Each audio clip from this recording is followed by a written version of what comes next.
ஒரு அழகான காடின் எல்லையில் காகம் ஒன்று வாழ்ந்து வந்தது. அதன் பெயர் கருப்பு. கருப்பு மிகவும் புத்திசாலியாகவும் நகைச்சுவையாகவும் இருந்தது. அதனுடைய புயலான குரல் எல்லோருக்கும் தெரிந்தது. ஒருநாள் கருப்பு ஒரு பெரிய ஏரியின் அருகில் இருந்த பசுமை காடுக்கு பறந்து சென்றது. அங்கு பல வகையான பறவைகள் வாழ்ந்து வந்தன. இந்த பறவைகள் வெவ்வேறு வண்ணங்களிலும் வடிவங்களிலும் இருந்தன. அவற்றில் சில பறவைகள் மிகவும் அழகாகவும் சில பறவைகள் மிகவும் வித்தியாசமாகவும் இருந்தன. கருப்பு காடுக்கு வந்து பறவைகளை பார்த்து, "நான் உங்கள் நண்பனாக வர விரும்புகிறேன்" என்று கூறியது. ஆனால் பறவைகள் சற்று சிந்தித்து, "நீ ஒரு காகம், உன்னை நாங்கள் நம்ப முடியாது" என்றன. கருப்பு சிரித்துக்கொண்டு, "நீங்கள் என்னை அறியவில்லை, நான் உங்களுக்கு உதவ விரும்புகிறேன்" என்றது. அந்த காடில் ஒரு புள்ளிச்சிட்டு என்ற பறவை இருந்தது. அது மிகவும் தன்னம்பிக்கை மற்றும் தைரியமாக இருந்தது. புள்ளிச்சிட்டு கருப்பின் பேச்சை நம்பி, "நீ எவ்வளவு உதவிசாலி என்பதை காட்டிடுவாயா" என்றது.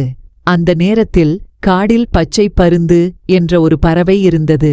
அது மற்ற பறவைகளுக்கு மிகுந்த பிரச்சினை தரும். பச்சை பருந்து பெரும்பாலும் மற்ற பறவைகளின் முட்டைகளை திருடி தின்னும்.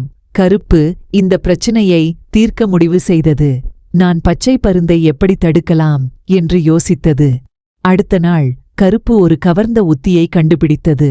அது பச்சை பருந்தை மிரட்டும் விதத்தில் அதன் கூரை மூடிக்கொண்டு பறந்து, "நீ இங்கு இருக்க முடியாது, நீ இந்த காடு முழுவதும் பிரச்சினை உண்டாக்குகிறாய்" என்று கூறியது. பச்சை பருந்து அசரட்டும், "நான் எதற்காகவே இங்கு இருக்கின்றேன்" என்று கேட்டது. "இங்கு மற்ற பறவைகளுக்கு பாதுகாப்பாக இருக்கிறது, நீ இன்னொரிடம் தேட வேண்டும்" என்றது கருப்பு. பச்சை பருந்து இந்த பேச்சை கேட்டு, "நான் இன்னும் ஒரு இடத்திற்கு செல்லப் போகிறேன்" என்று சொல்லிவிட்டு பறந்து சென்றது. கருப்பின் புத்திசாலித்தனம் மற்ற பறவைகளை வியக்க வைத்தது. புள்ளிச்சிட்டு மற்றும் மற்ற பறவைகள் கருப்பை பாராட்டின. "நீ நிச்சயம் ஒரு நம்பிக்கைக்குரிய நண்பன், நாங்கள் உன்னை நம்முடன் சேர்க்க விரும்புகிறோம்" என்றன. அதற்குப் பிறகு கருப்பு மற்றும் பறவைகள் ஒன்றாக காடில் அமைதியாகவும் மகிழ்ச்சியாகவும் வாழ்ந்தன. அவர்கள் ஒருவருக்கொருவர் உதவி செய்து காடு முழுவதும் ஒற்றுமையுடன் வாழ்ந்தனர். கருப்பு அதன் புத்திசாலித்தனம் மற்றும் நகைச்சுவையுடன் மற்ற பறவைகளை மகிழ்ச்சியாக வைத்துக் கொண்டது. அவர்கள் அனைவரும் உலகில் ஒற்றுமை மற்றும் நம்பிக்கை மிக முக்கியம் என்று உணர்ந்து வாழ்ந்தனர்.